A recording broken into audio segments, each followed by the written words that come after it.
Once again, you have judged correctly. It's a chess video. Welcome to chess, ladies and gentlemen. All right, man, I appreciate you guys very much for stopping by. So I do have the round 16 Blitz game between Vidit Gujrathi and Wesley So. So as always, my people coming from the Philippines, I will say Maraming Salamat. Anybody who is coming from Maharashtra, I will say Kupa Daniyavada. But if you guys are ready to go, man, let's take a look and see what we got for this game, son. So we got knight to f3. This is the ready, but it almost always transposes. So we do see d5. We got the move e3. Knight goes to f6. We see c4. We got e6. Now we have the English opening Agincourt defense, but as you guys will be seeing coming up, knight c3, bishop e7. We literally almost have a queen's gambit decline if you literally just go d4. But then it says, I want to avoid going into the queen's gambit decline if at all possible, and that is what we see him do. We do see the move b3. We got castles by black. We got bishop to b2. Now, I mean, because you haven't played d4, this is a good move to play bishop b2 because you see that you do have a very, very open diagonal. So black has to be watching out for that. We do see the move c5. We got pawn takes d5, knight takes d5. We got queen going over to c2. That's always a very logical square for the queen to go on. I mean, you're influencing the king side. I mean, you know, maybe you could play knight g5. You know, maybe black will just mess up and do this, and you can just do checkmate, and then it's the end of the game, and you go home, and everything's cool. Maybe they won't see fool's mate. Anyways, we do see knight going to c6. We got a3. We definitely don't want any knight b4 situations coming because we just put the queen on c2. We got the move b6. We got h4, and then we do have the novelty of the game, which is knight to c7. Now, there is something I do in general want to say about this move. Knight to d5 is a very, very nice central post for this knight. So moving back knight to c7, unless you have like a specific, like good, strong idea in mind, is not the absolute best because you've taken it from a very strong position and put it into a somewhat passive position. So this definitely gives up Vidit just a little bit too much when you can just keep it on d5. And I mean, you're not worried about knight taking d5 because pawn will be taking d5 and you have a little bit better presence in the center. But we do see bishop going to d3. We got f5 trying to block the h7 square looking, you know, mighty vulnerable. And then we do see the move g4. Just kind of trying to rip it open, man. I mean, if you have, you know, black taken here, you know, you can move the knight out of the way somewhere or something. But, you know, you definitely do have this type of a situation here. You always still have that check, like I said right there. And you do probably at some point want to go rook to g1, open this up, and then all your dreams will come true. We do see bishop going to b7, and then we do see rook going over to g1. You do have a really, really open diagonal right here, so you really don't really want to keep that rook on h1. But we have actually reached a point. I got two guess the moves in this one, but this is the first one. So if you want to pause the video and see what move Wesley So plays here, go ahead and do so.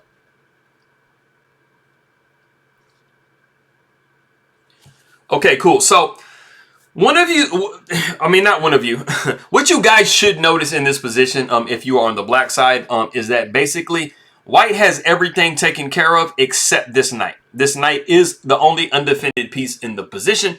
So that is something that you should be calculating and thinking about. Is there any way that I can exploit it?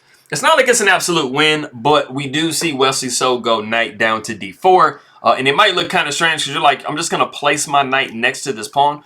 Well, the problem that you do have is after you take, you're going to take with the pawn and you are hitting this knight right here. But like I said, you are taking advantage of the fact that this knight is undefended. So you really don't have anything better to do than to go knight takes d4. And then, like I said, pawn takes d4. Knight has to go down to e2 because now you've just attacked this knight.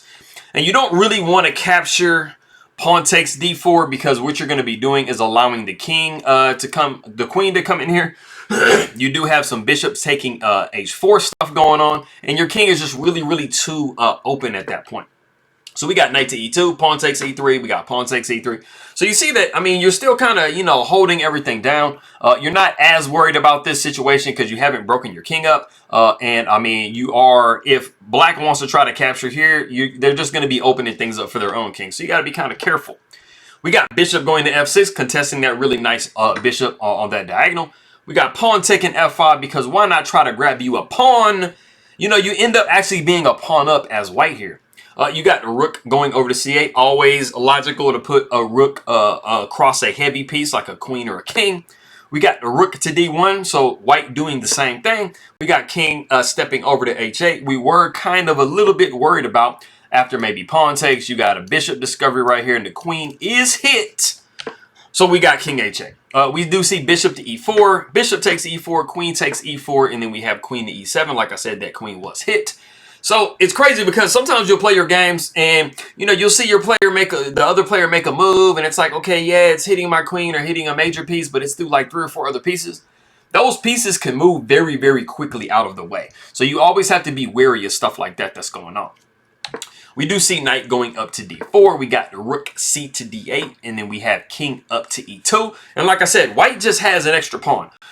They really just kind of do. And you really don't too much want to take here and allow the queen to take, the bishop to take, and then you have this right here because you'll be sad because your rook is on. Bye-bye.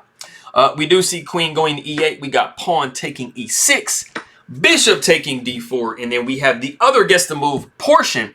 This is a move that Vidit finds. This is actually a very, very, I mean, for lack of really a better way to put it, this is actually kind of a winning position for white. So it's really Vidit's game to lose at this point. So if you want to pause the video and try to see what move he comes up with here, go ahead and do so.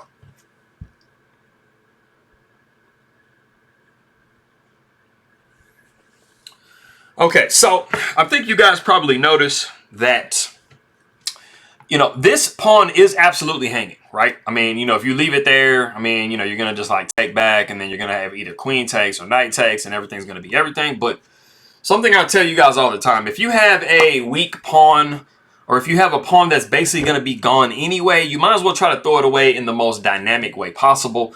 And so an in-between move in this position here is actually the move e7, which does fork up both rooks. The interesting thing about this that you have to be paying attention to is once you do, you know, if the queen stays here, once you do capture this rook with the pawn, the queen is actually hit as well. So it doesn't matter that your queen is actually hanging because it is going to be a check.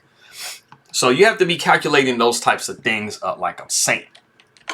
We got queen going to b5 with check. The king slides down to e1. We do see bishop taking b2, and then we see pawn taking d8, and it equals a queen. So here we go with the description. This is 3 queens on the board, but it doesn't last very long if you are Vidit. It might kind of seem like, oh man, like white's gonna win this all day, right? Well, I mean, what you really have in the position from black is a nice little check. The queen is cutting the king off on that white diagonal, so you do see bishop to c3 with check, and I mean, you don't really have a whole lot of great moves. You don't really want to block with the rook because this rook is going to take, and then you have, you know, you're in an eternal pin, what they call an absolute pin. So you definitely don't want that. So we do see queen coming back to d2. And if you're Vidit, you're like, but I wanted 2 queens. Why can't I have them? You just can't, bro. That's just not the way the game is played. So we do see queen taking b3. We got queen up to e7, double attacking the knight and the rook. We got the knight going down to e6, just protecting. And then we do see the move king up to e2. Now, like I was telling you guys before, Vidit is absolutely 100% winning this position. You have a +2 advantage, which basically, I mean, obviously between 2 computers, I mean, the computer is going to win 10 out of 10 games. You can't lose a +2 position if you're a computer, but you can if you're a human. You can also draw it. In this position, after knight to e6, we actually have a really nice move, rook takes g7. And what we're trying to do is we're basically trying to give black a dumb knight.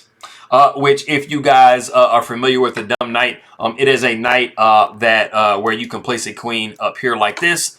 And you're going to be in trouble because, I mean, the knight really can't block and it's just kind of sitting there looking dumb. So that is kind of where that comes from. But of course, we wouldn't see that. If we saw that, we would be seeing bishop taking d2 a check. The rook would be taken, and then we'd see a pin right here, and it also attacks that rook. The rook would take with check. We would have king sliding over. The queen would be checking. The king would be taking here. But if you notice this, you are 2 entire pawns up on this endgame, and players like these will not lose that kind of an endgame. It's just a done deal. But like I said, we did see king sliding up to e2. Instead, we got bishop taking, rook taking. We got queen up to c4. So we see a little bit of checking from this queen. The queen goes down. We see a couple of check-in. The king does slide over to f1. We got queen going over to c2, attacking the undefended rook. We got king up to g2. And it is in this position that Vidit Gujrathi resigns the game. Now, you might be wondering, like, okay, if white has 2 rooks and a queen, why are they resigning against a rook, a knight, and a queen for? Well, at the end of the day, I mean, you are looking at some checks coming down here. So, especially with 6 seconds left in the game, you know, you're kind of stressed out. And so you're thinking about the fact that, you know, you're going to have a queen takes f2 with check possibly. Maybe even a rook takes with check. And Vidit must have seen that he was kind of getting into, you know, a bad situation. So he went ahead and threw in the towel. It does give black about 3/4 of a pawn's worth of an advantage here, which isn't anything to really write home about. But under the pressure of just having very few seconds left, it's understandable, you know, why Vidit would probably resign this position because his king, it just looks way too open. And he's going to have to kind of start running away and stuff like that. And so, I mean, it just didn't probably look attractive to Vidit. But anyways, all my people coming from the Philippines, I would say magandang umaga. Kamusta na aking mga kaibigan? I appreciate you guys very much. Hello, ulit. It's nice to see everybody again. Anybody who is coming from Maharashtra, I will say namaskar. And I will say kupa kupa dhanyavada. I appreciate you guys very much for stopping by, and I'm going to see you guys next time.